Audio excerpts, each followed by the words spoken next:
Apart from foldable phones, the designs of today's best phones haven't really changed all that much over the last decade I have been reviewing them. Each iteration has continually produced bigger phones, which seems to satisfy the appetite of what people crave. Samsung's taking a slightly different approach with the Galaxy S25 Edge, and I'm still not sure it's the right strategy. Although the S25 Edge looks very much like any other ordinary slate from the front and back, Samsung's focusing on its thin construction as a big selling point, all while including similar hardware as the S25 Ultra and other flagship models. But at the same time, the $1,099 starting cost of the Galaxy S25 Edge, which makes me wonder if the cost is really worth it, especially when the Galaxy S25 Ultra isn't too far off at $1,299. There is also the Galaxy S25 Plus to consider at $999, which offers nearly the same exact hardware.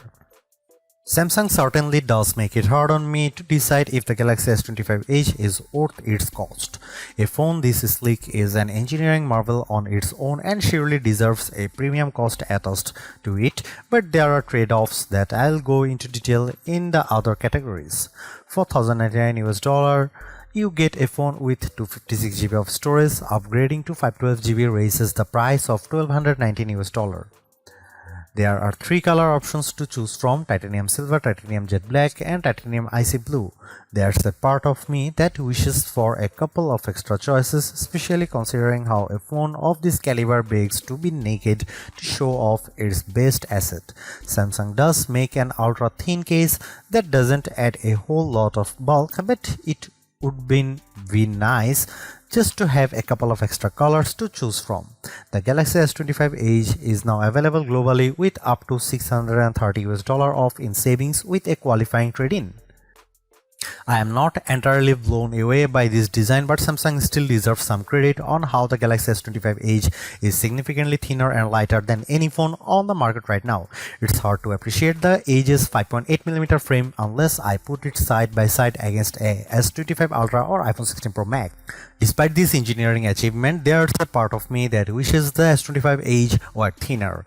I know it may seem like I am picky, but I just don't get the sense that its thin construction rivals that of the original Motorola Razr from 2004, or how the iPod Nano showed a tremendous size difference compared to the standard iPod.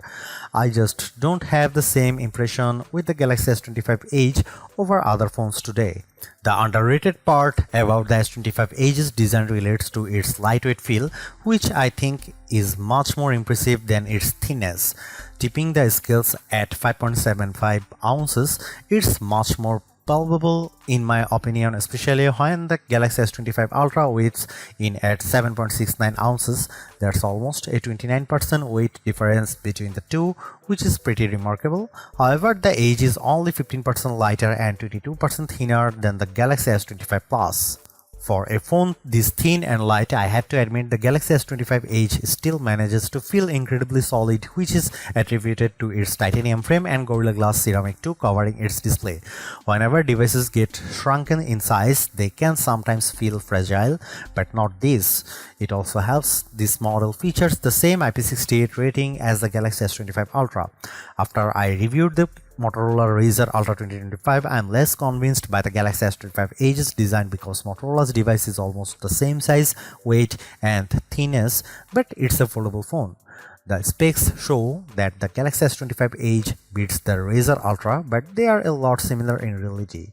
And this is exactly why I am not as enthralled by S25 Edge design.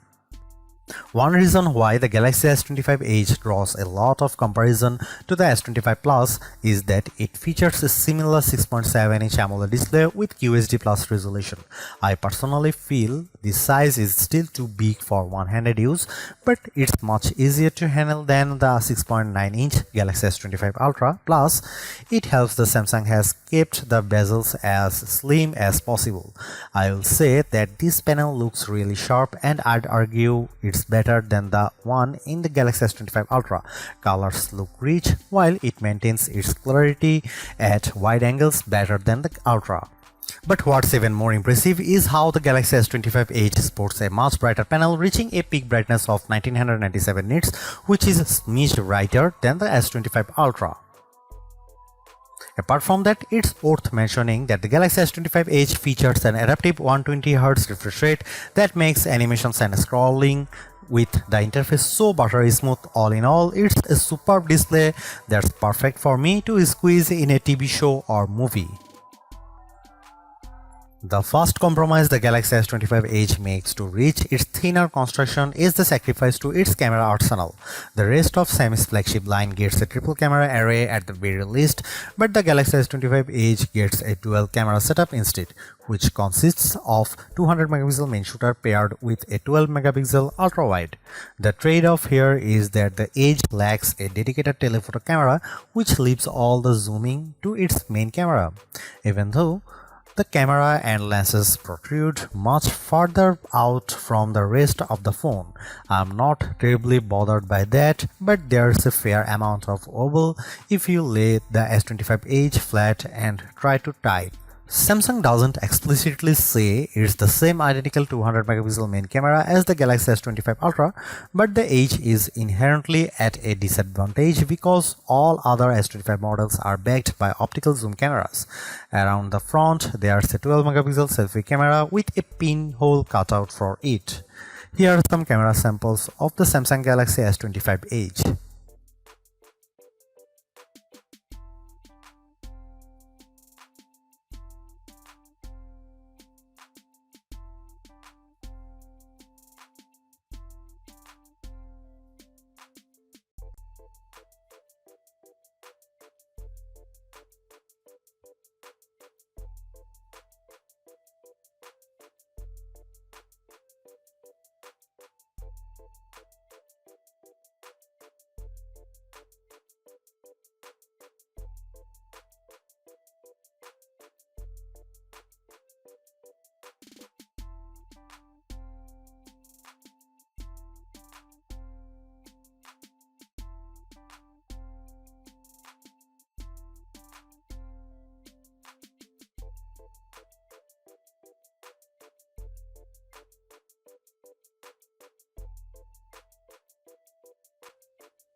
Not only is the Galaxy S25 Edge the thinnest Galaxy S phone to date, it's also one of the most powerful as well, courtesy of its Snapdragon 8 Elite chipset and generous 12GB of RAM. This combo effortlessly handles just about anything you can run on the phone while also juggling multiple apps without having to refresh them. Benchmark scores also validate processing power with average Geekbench 6 single and multi-core scores of 3129 and 9916 respectively for the S25 Edge. Interestingly, these scores are better than the Galaxy S25 Ultra but behind the S25 Plus ever so slightly. I don't notice any difference in terms of its real world performance as the S25 Edge delivers the same GP response with everyday actions such as opening apps, surfing the web, watching videos and more. Due to how Samsung shaves off a lot of space inside the phone, the Galaxy S25 Edge features a newly configured vapor chamber to mitigate heat building. Although I don't see a tremendous difference in how games I play religiously run on the Galaxy S25 Edge, 3D Mark benchmark scores reveal it's not as good as the S25 Plus or S25 Ultra. The S25 Edge's 149.18 FPS average frame rate with 3D Mark's Wildlife Unlimited test isn't as fast as the other two phones, though this frame rate is still incredibly smooth. Clearly, the biggest compromise in engineering a phone this thin is that the battery isn't going to be as big and as a result exposes the Galaxy S25 Edge's biggest weakness. The 3900 mAh battery inside is quaint by flagship standards as the S25 Plus and S25 Ultra offer larger 4900 mAh and 5000 mAh batteries respectively.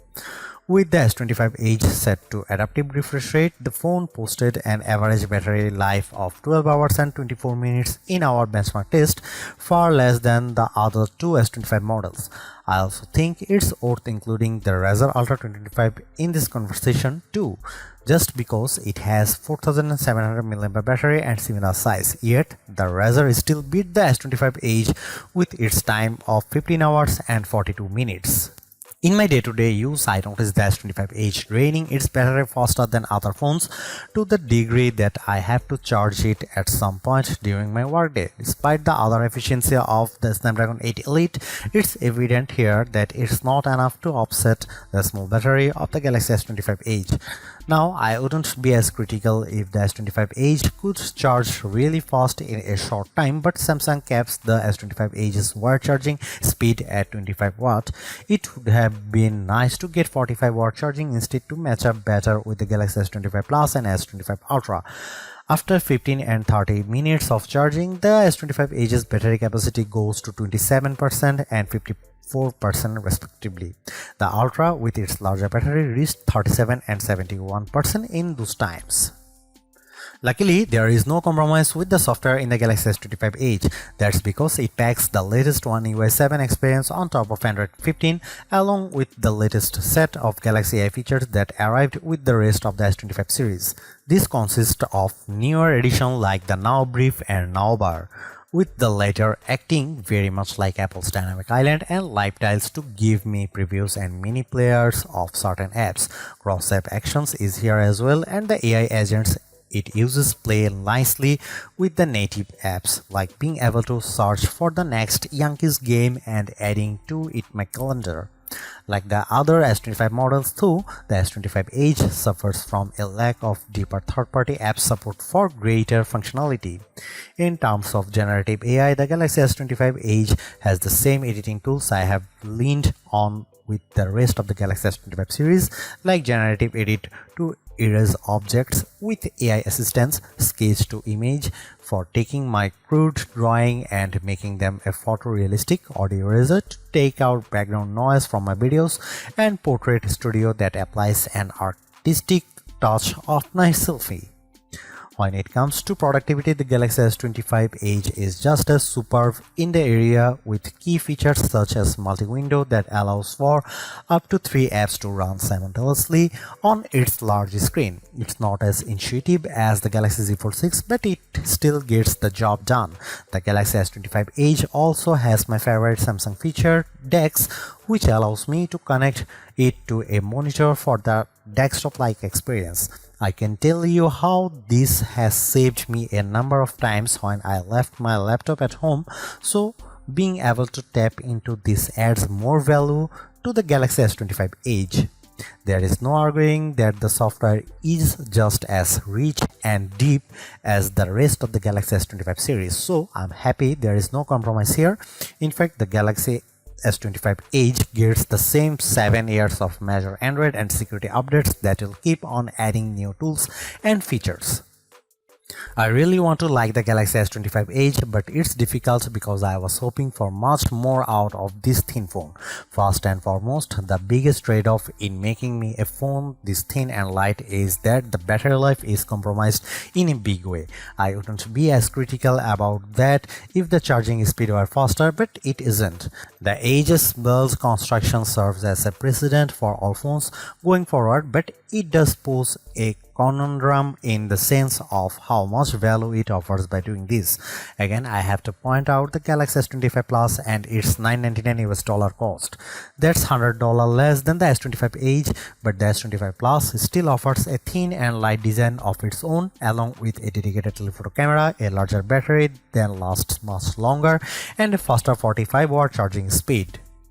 At the same time, I have to include flip-style phones like the Motorola Razr Ultra 2025 into the conversation because it too has a thin design. Sure, it's more expensive at $1,299, but it has double the storage capacity, longer battery life, and a distinct advantage of being a foldable phone. For me, it offers more utility than the Galaxy S25 Edge thanks to its foldable design and outer screen. And finally, there's the Samsung Galaxy S25 Ultra at $200 more than the Galaxy S25 Edge. You will have have to deal with a thicker and heavier phone, but I think those concessions are well worth it because of how the Ultra has better zooming capabilities with its camera's outstanding battery life, faster charging, and the extra utility of the S Pen. Plus, it has a larger screen to round it out.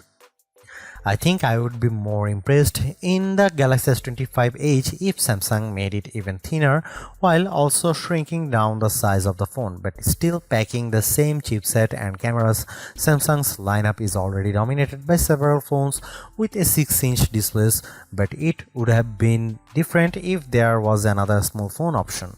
The Galaxy S25 Edge is an okay start to this trend, but its successor is going to need to do a lot more to really differentiate itself from the pack.